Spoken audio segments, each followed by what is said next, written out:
क्या आपको पता है देश में पहली गैर कांग्रेसी सरकार कौन सी थी और ये सरकार किस राज्य में बनी थी? तो जवाब है डीएमके। जी हाँ दोस्तों, देश में कांग्रेस के अलावा जिस दूसरी पार्टी ने जब पहली सरकार बनाई थी तो वो पार्टी थी डीएमके। और अब तक आप समझ गए होंगे कि वो सरकार कहां बनी थी। जी, वो सरकार तमिलनाडु में बनी थी।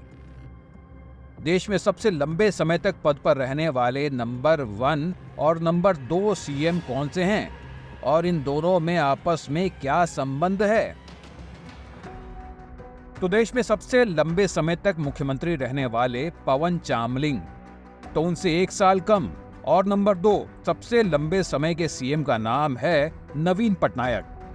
चामलिंग 24 साल 165 दिन तक मुख्यमंत्री रहे और पटनायक 23 साल 273 दिनों से सीएम हैं। अब इन दोनों का आपस में क्या संबंध है ये बताने के लिए आपको एक क्लू देते हैं। इन दोनों के बीच वही संबंध है जो कि लालू यादव और मुलायम सिंह यादव में है। जब तक आपका दिमाग इस सवाल का जवाब खोजे तब तक आप हमारा चैनल सब्सक्राइब कर लीजिए और इस वीडियो को लाइक और शेयर कीजिए, क्योंकि आज की वीडियो में हम इस तरह की बहुत सारी उपयोगी जानकारियां और एक नया एनालिसिस देने वाले हैं। तो आज हम बात करेंगे दोस्तों 2024 के लोकसभा चुनाव और उसके बाद की राजनीति पर, और इस पर भी बात करेंगे कि तेलंगाना में बीआरएस की हार और कांग्रेस की जीत बीजेपी के लिए खुशखबरी क्यों है। तो इस वीडियो को आखिरी तक आप जरूर देखें।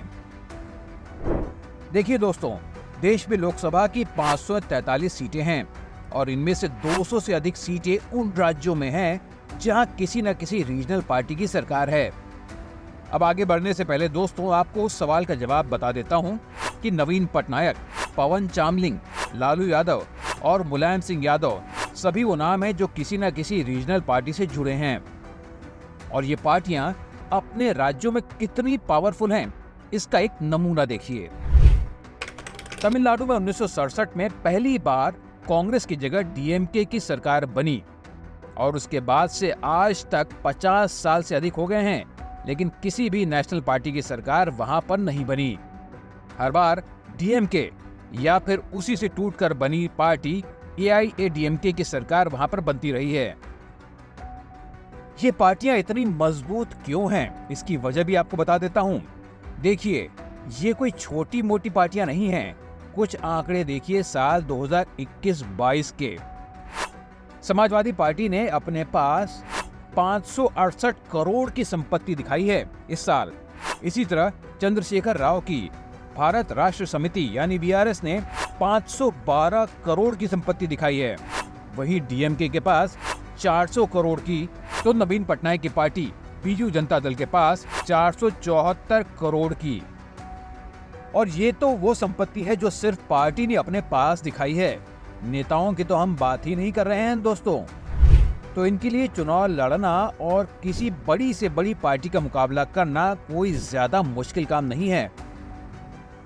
और केवल पैसों की बात नहीं है, इनमें से हर पार्टी राज्य के लोगों से किसी न किसी खास वजह से बहुत करीब से जुड़ी है। यूपी में समाजवादी पार्टी और बिहार में आरजेडी यानी राष्ट्रीय जनता दल, इन दोनों पार्टियों ने जाति के हितों की बात करके अपने राज्यों में अपनी मजबूत पैठ और जगह बनाई है। तो महाराष्ट्र में शिवसेना ने हिंदू धर्म की अस्मिता और हिंदू धर्म की आइडेंटिटी की बात उठाकर, तमिलनाडु में डीएमके, एआईएडीएमके, तो ओडिशा में बीजू जनता दल और तेलंगाना में बीआरएस क्षेत्रीय हितों की बात करके अपनी पहचान बना चुकी है। और पैसों की ताकत और एक खास वर्ग के हितों की बात करने का फायदा ये है कि जिस भी राज्य में रीजनल पार्टी एक बार सत्ता में आ गई, वहां पर वो पार्टी सालों साल से चलती आ रही है। भले ही पार्टी सत्ता के बाहर हो गई हो, लेकिन राज्य में उसका समर्थन करने वाला एक बड़ा वर्ग हमेशा के लिए बन जाता है। अब ऐसे में दोस्तों, देश की बड़ी नेशनल पार्टियों के लिए राज्य की ये पार्टियां हमेशा ही एक बड़ा चैलेंज होती हैं। हर राज्य में नेशनल पार्टियों को आपस में लड़ने के अलावा इन रीजनल पार्टियों के कैंडिडेट से भी जूझना पड़ता है।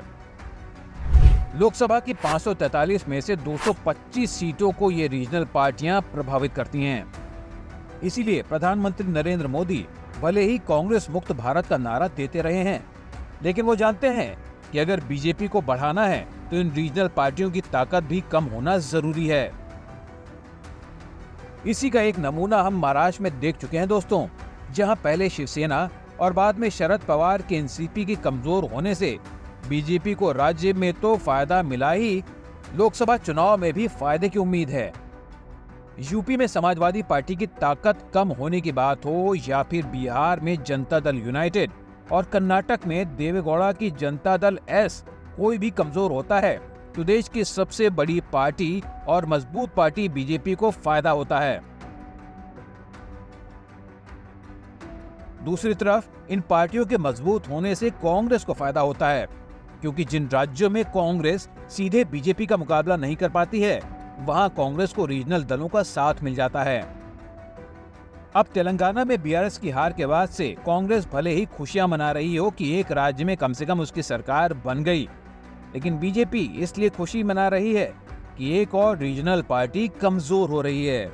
ज्यादा तो नहीं, लेकिन अब आने वाले लोकसभा चुनाव में दोस्तों बीजेपी को तेलंगाना की 17 सीटों पर एक मजबूत बीआरएस की जगह अब एक कमजोर बीआरएस और कांग्रेस से मुकाबला करना पड़ेगा। बीजेपी इस स्थिति को इसलिए अच्छा मान रही है क्योंकि कांग्रेस से तो नेशनल लेवल पर भी लड़ाई होती है और राज्यों में भी, इसीलिए बीजेपी कांग्रेस की हर कमजोरी और ताकत को बहुत अच्छे से जानती है।